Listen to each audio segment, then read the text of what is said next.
तो 16 में मेरे 332 मार्क्स आए और मेरा नीट 2020 में मार्क्स 691, ऑल इंडिया रैंक 216। मेरे 5 अटैम्प्ट की मेन वजह है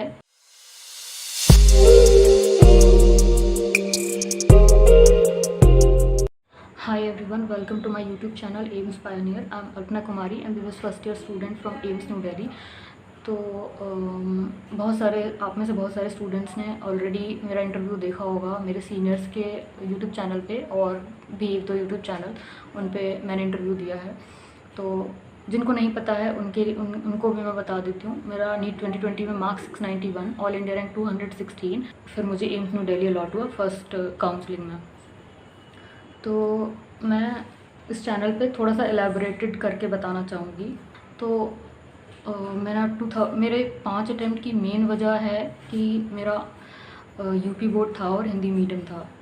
तो फ्रॉम स्टार्टिंग मतलब बहुत सारी प्रॉब्लम्स फेस करनी पड़ रही थी फर्स्ट अटैम्प्ट में। तो मतलब मुझे कुछ नहीं पता था कैसे क्वेश्चंस आते हैं, क्या है। मैंने उस टाइम शुरू के 1-2 अटैम्प्ट्स में लास्ट प्रीवियस ईयर क्वेश्चन करने होते हैं ये भी नहीं पता था।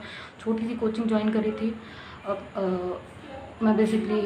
मैंने कानपुर से कोचिंग ज्वाइन करी थी, तो वो एक छोटी सी कोचिंग थी और वहाँ से मैं प्रिपरेशन मैंने स्टार्ट करी 2016 में। और 15 में मैंने 12th पास किया, लेकिन कोई एग्ज़ाम नहीं दिया था। तो 16 में मेरे 332 मार्क्स आए और मैंने पहली बार पेपर दिया, तो मुझे थोड़ा थोड़ा आइडिया लगा कि ठीक है एनसीईआरटीज़ में यहाँ से क्वेश्चंस आए हैं। तो उस टाइम मैंने सिर्फ बायोलॉजी की एनसीईआरटी ही, उस साल मैंने बायोलॉजी की ही एनसीईआरटी पढ़ी थी और किसी सब्जेक्ट की एनसीईआरटी नहीं पढ़ी थी। बस कोचिंग में जितना कराया जाता था उतना कर लेती थी। और फिर 17 में मैंने थोड़ा अच्छे से एनसीईआरटीज़ और प्रीवियस ईयर क्वेश्चन भी करे, तो फिर मेरा 466 मार्क्स आया था। और फिर मतलब उस साल 2016 में कट ऑफ ओबीसी का गया था 475 अप्रॉक्स, और फिर नेक्स्ट ईयर मेरा 466 आ रहा था। तो मतलब मेरे फैमिली में मेरे पापा बहुत सपोर्टिव रहे हैं, तो उन्होंने मुझे बोला कि दोबारा कर सकते हैं, मतलब थर्ड अटैम्प्ट दे सकते हैं। थोड़ा सा जैसे लास्ट ईयर थोड़ा सा कट ऑफ पीछे रहा है, मतलब तुम्हारे मार्क्स थोड़े पीछे हैं, कट ऑफ थोड़ा आगे रहा है, तो उसके अकॉर्डिंग मैंने दोबारा प्रिपेयर किया। तो 2018 में मेरे 513 मार्क्स थे। और फिर मतलब उसमें मैंने काफ़ी सारा अपना इनपुट रखा था, और उसके बावजूद उस time cut off almost 535 plus गई होगी 2018 में ओबीसी के लिए। तो मतलब नहीं हुआ बेसिकली, जो 15 to 20 मार्क्स ऑलमोस्ट लैग कर रही थी मैं। तो फिर एक अटैम्प्ट यही सोच के कि जितना मैंने हार्ड वर्क किया है इन 3 सालों में और जितना मनी इन्वेस्टमेंट हुआ है वो सब वेस्ट हो जाएगा अगर मैं किसी और चीज़ की तरफ मुड़ जाऊं या फिर वापस हट जाऊं। तो वो चीज़ मुझे एक फॉरवर्ड पुश दे रही थी कि नहीं, मतलब पीछे नहीं हटना है। और तो मेन चीज़ होती है कि आपका हार्ड वर्क अगर आपने डेडिकेशन से दिया है तो फिर आपको हटने का मन नहीं करता है। तो वही सीन मेरे साथ था। तो फिर मैंने 4th अटैम्प्ट दिया 2019 में, और उसमें मैं कहूँगी कि हाँ, मैंने एनसीईआरटी केमिस्ट्री भी उस साल पढ़ी थी जब मैंने 2019 अटैम्प्ट दिया। तो उसके बावजूद मेरा नर्वसनेस की वजह से वो एग्ज़ाम ख़राब हो गया और बहुत सारे सवाल जो मुझे आ रहे थे वो गलत हो गए। तो 567 रिज़ल्ट पे शो हो रहा था। तो और ऑल इंडिया रैंक मेरी ख़राब हो चुकी थी 18 के कंपैरिजन में, जबकि 18 में मतलब ऐसा था कि उम्मीद नहीं थी कि ऑल इंडिया रैंक्स 18 के कंपैरिजन में 19 में बढ़ जाएगी, ख़राब हो जाएगी। तो वहाँ पे वो मोटिवेट कर रहा था कि ऑल इंडिया रैंक मतलब ख़राब हो गई है और मार्क्स बढ़े हैं।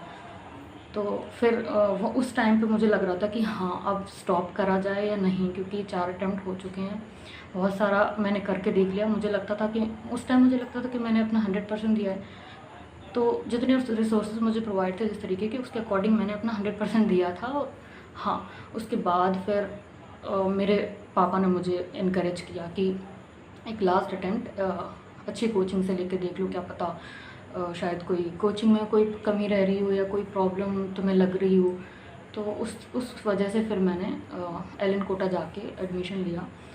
और वो तो ये कि उन्होंने मेरा कंसेशन कर दिया था on the basis of last year NEET all India rank. तो मेरा 40% फ़ीस ही लगा था वहाँ पे, और साल भर मैंने बहुत सही से बहुत अच्छे से परफॉर्म किया। वहाँ टेस्ट वो लोग अच्छे से इनकरेज करते हैं, टेस्ट मेडल्स वगैरह वो सब। और फिर अप्रैल में आते आते हम लोगों की प्रिपरेशन काफ़ी अच्छी हो गई थी, और मुझे उस टाइम मुझे फ़ील हो रहा था कि हाँ, मैंने 2019 के अटैम्प्ट्स में कुछ कमियां करी थी जो मैंने 2020 में कंप्लीट कर ली थी। मतलब मैंने कुछ नहीं छोड़ा था, और मैंने अल्टीमेटली एंड्रॉयड को साइड में रख दिया था। 19 से 20 के जो ट्रांजिशन था मेरा, उसमें मैंने ये किया कि मैंने अपना फ्रेंड सर्कल छोड़ दिया, क्योंकि सिटी चेंज हुआ तो मैंने फ्रेंड सर्कल छोड़ दिया, और मैंने शुरू के 4 साल कानपुर में ही करी है। तो वहाँ से फ्रेंड सर्कल छूटा, एंड्रॉयड छूटा, और मतलब छोड़ दी चीज़ें जो हॉबीज़ थी उनको भी मैंने कम टाइम दिया, और फिर अल्टीमेटली मैंने सिर्फ पढ़ाई करी। तो शेड्यूल वहाँ मेरा फ़िक्स था, सिर्फ वही 3-4 काम फ़िक्स थे, खाना सोना पढ़ना और क्लास करना, रिवीजन करना, क्लास रिवीजन, यही। और उसके बाद अच्छे खासे मार्क्स आते थे, और एंड में अप्रैल तक हमारी प्रिपरेशन अच्छी थी। फिर कोविड का मतलब कोविड की वेव आई, फर्स्ट वेव, तो वो ज़्यादा ख़तरनाक थी, तो उस वजह से फिर कोचिंग सी सारी बंद कर दी, टेस्ट सीरीज भी बंद हो गई। फिर किसी भी तरीके से मतलब घर आके कंटिन्यू करा, लेकिन हो नहीं पा रहा था, तो वहाँ फिर मार्क्स डिक्रीज़ होने लग गए घर आके। तो फिर लेकिन जब ये डिसाइड किया कि नहीं, मुझे वो माहौल चाहिए, वो मुझे इन्वायरमेंट चाहिए जो मेरा हॉस्टल में था, वो मुझे दोबारा चाहिए। तो फिर मैंने अपने दोस्तों को बोला कि चलते हैं कोटा वापस से, और शुरू करते हैं, जो मार्क्स घट गए हैं उनको वापस से रेज़ करना शुरू करते हैं।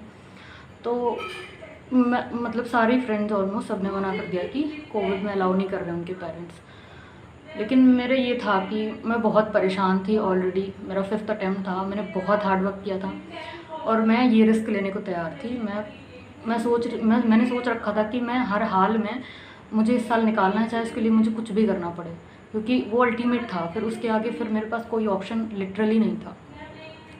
और चीज़ें मुझे लास्ट ईयर मिल रही थी, तो वो मेरा करने का मन नहीं था, क्योंकि मुझे लगता था अंदर से कि मैं कर सकती हूँ MBBS, मतलब मैं हूँ उस चीज़ के लायक, तो फिर मैं BAMS या BDS क्यों करूँ। तो मैंने उन चीज़ों में एडमिशन नहीं लिया था, BDS BAMS कुछ नहीं। तो मैं ऐसी प्रिपरेशन ही करती रही। BSc में फर्स्ट ईयर ही मैंने करा था, 2017 में मैंने वो दिया था पहला पेपर BSc फर्स्ट ईयर का, तो वो मैंने वहाँ पे छोड़ दी थी, क्योंकि उससे मेरा पेपर ख़राब हो रहा था नीट का। तो मैंने डिसकंटिन्यू कर दी थी BSc। तो BSc मेरी नहीं हुई है, मैंने कुछ नहीं किया है, सिर्फ अटैम्प्ट ही दिए हैं नीट के। लेकिन शुरू के 2 अटैम्प्ट तो बहुत ही अजीब थे, जिनमें मुझे कुछ आइडिया नहीं था। उसके बाद के 2 अटैम्प्ट थोड़े सही थे, लेकिन शायद मेरा हार्डवर्क कम रहा या कुछ भी कह लो, और 19 में थोड़ा लक और नर्वसनेस की वजह से मेरा एग्ज़ाम ख़राब हो गया। फिर 20 में मैंने हर चीज़ मेरे साथ रही, मेरा हार्डवर्क, पॉजिटिविटी, एवरीथिंग मेरे साथ रहा। तो फिर मुझे कॉन्फिडेंस आता रहा, और मार्क्स भी अच्छे आते थे, तो नीट में नर्वसनेस भी नहीं क्रिएट हुई, और एग्ज़ाम ओवरऑल अच्छा गया। और जब एग्ज़ाम पोस्टपोन हो रहे थे, उस टाइम बहुत फ्रस्ट्रेशन हो रही थी, क्योंकि ऑलरेडी प्रिपेयर्ड था और वो चीज़ हम भूलते जा रहे थे। तो वापस अकेले मैंने कोटा जाके अपने हॉस्टल में अकेले रह के 2 महीने मैंने अपना रीगेन कर लिया था, जितना मैंने लॉस किया था। तो जुलाई से सितंबर तक मैंने 1.5 मंथ में अपना रीगेन किया, और उसके बाद फिर वही स्पीड और वही। और लास्ट 1.5 मंथ में मैंने सिर्फ NCERT ही पढ़ी थी। मतलब ऐसे साल भर मैंने नोट्स पढ़े LN के, और मॉड्यूल्स लगाए थे, और उससे मैं टेस्ट देती थी, मेजर माइनर जो भी हो रहे हैं। लेकिन एंड मोमेंट्स में मैंने मतलब ऑनलाइन आ रहे थे, तो मैं उसको खुद प्रिंट करा लेती थी, क्योंकि ओवरऑल हमें ऑफलाइन नीट देना है। लेकिन वही कोविड की वजह से ऑनलाइन हो रहा था, तो मैं प्रिंट करा के देती थी।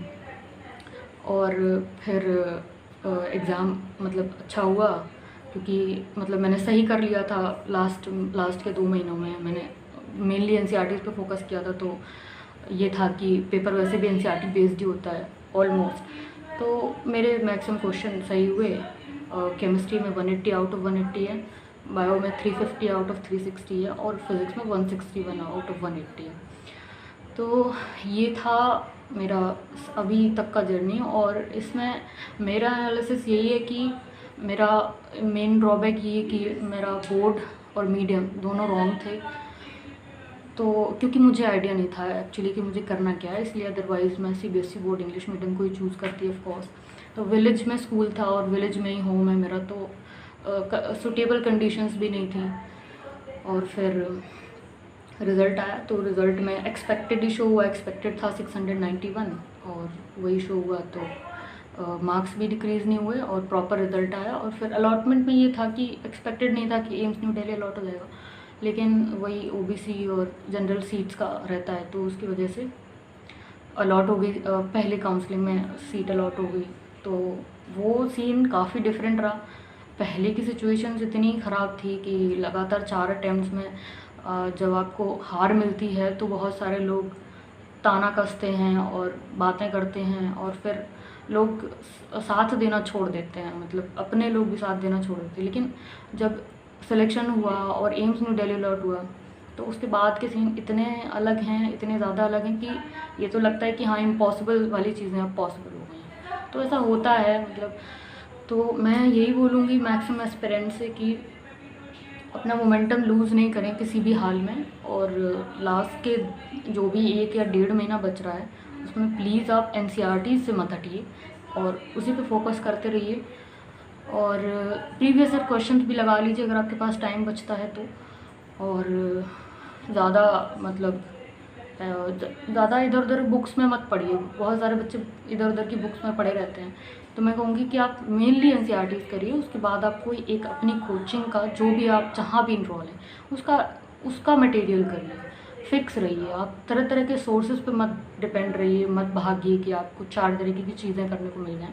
जिसमें इनरोल हैं, जिस पे आपको ट्रस्ट हो, आप उसकी चीज़ें करो साल भर, लेकिन एंड में आपको करनी सिर्फ एनसीईआरटीज़ ही हैं, और जो भी आपके शॉर्ट नोट्स होंगे फिजिक्स केमिस्ट्री के वही करने हैं। तो ठीक है, all the best for NEET 2021 and for NEET 2022 और 23 aspirants. So subscribe my YouTube channel and like, comment, share. Thank you.